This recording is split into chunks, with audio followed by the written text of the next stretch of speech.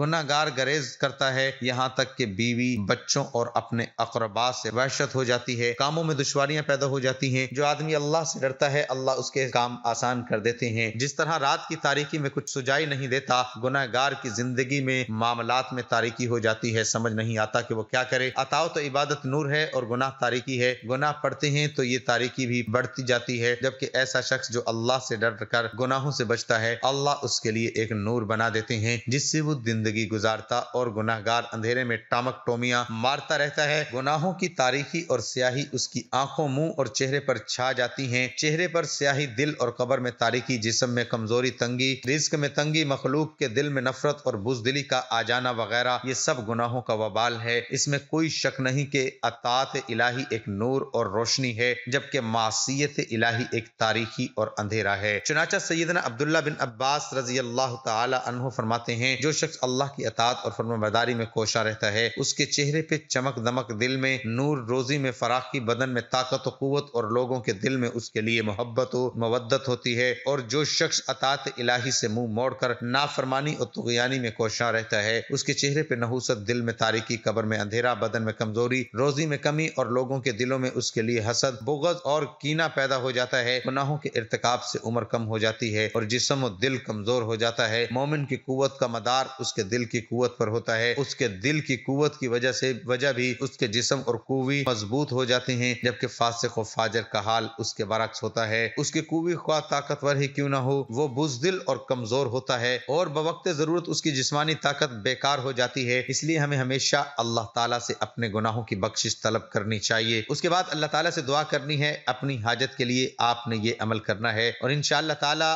جب آپ ایک دن میں یہ عمل کریں گے نہایت یقینی کے ساتھ، یکسوئی کے ساتھ، تو انشاءاللہ تعالیٰ اللہ تعالیٰ آپ کی ہر حاجت کو پورا فرمائیں گے. جس بھی ضرورت کے لیے، جس بھی مقصد کے لیے آپ کر رہے ہیں انشاءاللہ اس حاجت کو آپ نے دل میں ہی رکھنا ہے. جب آپ نے یہ وظیفہ کرنا ہے تو آپ کا دھیان جو ہے اپنی حاجت کی طرف ہونا چاہیے اور اللہ کی طرف ہونا چاہیے اور اللہ کی مدد کی طرف ہونا چاہیے کہ میں جس حاجت کے لیے کر رہا ہوں انشاءاللہ اس کے ذریعے سے، اس وظیفے کی برکت سے اللہ تعالیٰ میری اس حاجت کو ضرور قبول فرمائیں گے. دل میں ذرا بھی شک نہیں آنے دینا، پورا دھیان وظیفے میں لگا رہنے دینا. انشاءاللہ تعالیٰ اس وظیفے کو کرنے کے بعد آپ نے جو بھی چیز مانگی ہوگی اللہ تعالیٰ آپ وہ چیز عطا فرمائیں گے. اس وظیفے کی اجازت آپ ہمیشہ طلب کرتے رہتے ہیں تو یہ اکابرین کے کیے ہوئے اعمال ہیں، اس کی اجازت آپ کو طلب کرنے کی ضرورت نہیں ہے. یہ قرآن کریم کی ایک صورت ہے تو اس کے لیے اجازت طلب کرنے کی ضرورت نہیں ہے. آپ کو اس کی وظیفے کی جو اجازت عام ہے اور کسی کو اجازت طلب کرنے کی ضرورت نہیں ہے. امید کرتے ہیں کہ آپ کو ہماری یہ ویڈیو اچھی لگی ہوگی. اگر اچھی لگی ہے تو ویڈیو تو لائک کریں اور آگے ضرور شیئر کریں تاکہ اور لوگ اس سے مستفید ہو سکیں۔ ناظرین، آپ سے گزارش ہے کہ اللہ تعالیٰ کے 99 ناموں میں سے ایک ضرور شیئر کریں۔ اللہ تعالیٰ ہم سب کا حامی و ناصر ہو، آمین۔